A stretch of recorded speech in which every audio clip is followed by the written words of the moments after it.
கர்த்தருக்கு ஸ்தோத்திரம். இந்த நாள் தேன்துளி நிகழ்ச்சியிலே உங்களை நான் மீண்டும் சந்திப்பதில் அதிக மகிழ்ச்சி அடைகிறேன். இந்த கிறிஸ்துமஸ் காலத்துக்குள்ளாக நாம் வந்திருக்கிறோம். கிறிஸ்துமஸ் கால சிந்தனைகளை நாம் ஒரு சில நாட்களுக்கு நாம் பார்ப்போம். ஆண்டவராகிய இயேசு கிறிஸ்து மிகுந்த சந்தோஷத்தை கொடுப்பதற்காக இந்த உலகத்தில் வந்தார்.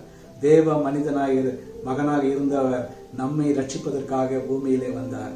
ஆனால் வேதத்துல பார்க்கின்ற வேளையில இயேசு கிறிஸ்து பிறப்பதற்கு 700 ஆண்டுகளுக்கு முன்பாகவே தீர்க்க தரிசனம் உரைக்கப்பட்டிருக்கிறது. இந்த உலகத்துல பிறந்த எந்த ஒரு மனிதனுக்கும் அவர் 700 ஆண்டுக்கு முன்பாக அவர் பிறப்பார் என்பதை குறித்து தீர்க்கதரிசனம் சொல்லவில்லை.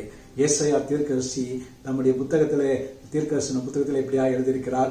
9ஆம் அதிகாரத்துல 2வது வசனத்தை பார்க்கின்ற வேளையில, இருளில் நடக்கிற ஜனங்கள் பெரிய வெளிச்சத்தை கண்டார்கள், மரண இருளின் தேசத்தில் குடியிருக்கிறவர் மேல் வெளிச்சம் பிரகாசித்தது என்று பார்க்கிறோம். இந்த வேளையில இந்த வெளிச்சம் அவர்களுக்கு அந்த நாளிலே இருண்ட ஒரு காலங்களாக இருந்தது. இயேசு கிறிஸ்து அந்த காலகட்டத்திலே இந்த உலகத்திலே பிறக்கிற நாட்களிலே எந்த விதமான தேவனுடைய வார்த்தை இல்லாதபடிக்கு ஒரு இருண்ட காலமாய் காணப்பட்டது. அந்த நேரத்துல தான் இந்த உலகத்துக்கு ஒரு நற்செய்தி வருகிறது.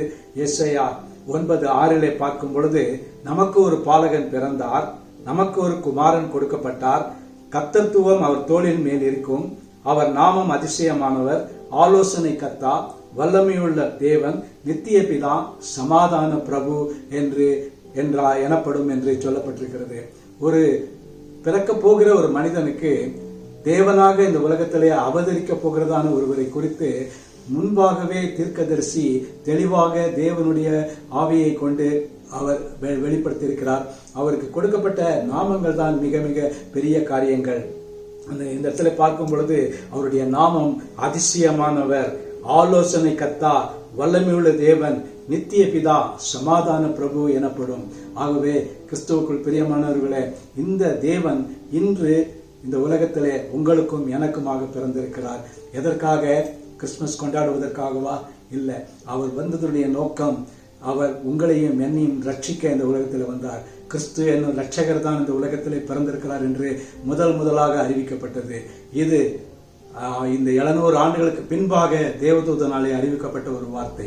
ஆனால் இன்றும் இயேசு இந்த உலகத்துல உங்களுக்கும் எனக்கும் ரட்சகராயிருக்கிறார். அந்த ரட்சகரை வருகிற நாட்களிலே நாம் சிந்திப்போம். இந்த கிறிஸ்துமஸ் காலம் நமக்கு மிகுந்த ஒரு சந்தோஷத்தை கொடுக்கத்தக்கதான ஒரு மகிழ்ச்சியான மன நிறைவான காலமாக நமக்கு அமையட்டும். கர்த்தர் நம்மோடு கூட இருப்பாராக. நல்ல ஆண்டவரே, நம்மை நன்றியோட துதிக்கிறோம், ஸ்தோத்திரிக்கிறோம். இந்த வேளையில நீர் ஆண்டவரே தீர்க்கதரிசனமாய் கொடுத்த உம்முடைய மகனுடைய வருகையை குறித்து நாங்கள் இந்த நேரத்தில் சிந்தித்தோம். அவருக்கு கொடுக்கப்பட்ட மகத்துவமான நாமங்களுக்காக நன்றி செலுத்துகிறோம். நீ ஆண்டவரே எங்களுக்கு ஒரு குமாரன் கொடுக்கப்பட்டார், ஒரு பாலகன் பிறந்தார் என்று நாங்கள் பார்க்கிறோம் ஐயா.